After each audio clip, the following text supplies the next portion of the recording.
Qué glorias, Paraguay, tiene tu historia. Qué mártires fueron tus niños en la Costañú. A tu historia, Paraguay, hoy le canto con cariño, emoción y respeto. Allá en mi tierra, bordeando el monte, se extiende el campo de Acostañú.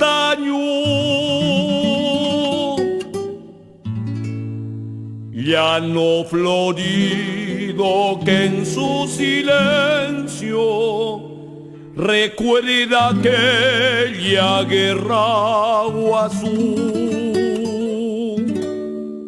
Cruzan sus valles viejas trincheras llenas de gloria tradicional. Como el 70 se alzan las sombras de aquellos bravos del Paraguay. Yo quisiera cantarte tu heroico pasado, la gran epopeya de un pueblo viril. Pedacito de tierra, color de esperanza, reliquia de gloria y honor guaraní. Yuquiri va surcando tu valle dormido, cual mudo testigo de tu curso. Que en 100 luchas tenaces su cruel resistencia pusieron los héroes de tu Acostañú.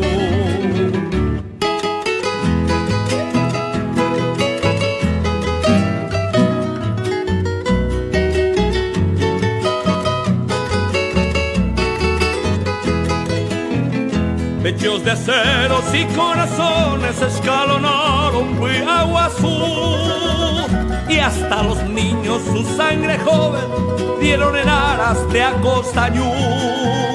Niños y ancianos todos cayeron al juramento antes de morir. Solo una cosa quedó en su puesto, la raza heroica del guaraní. Yo quisiera cantarte tu heroico pasado, la gran epopeya de un pueblo viril.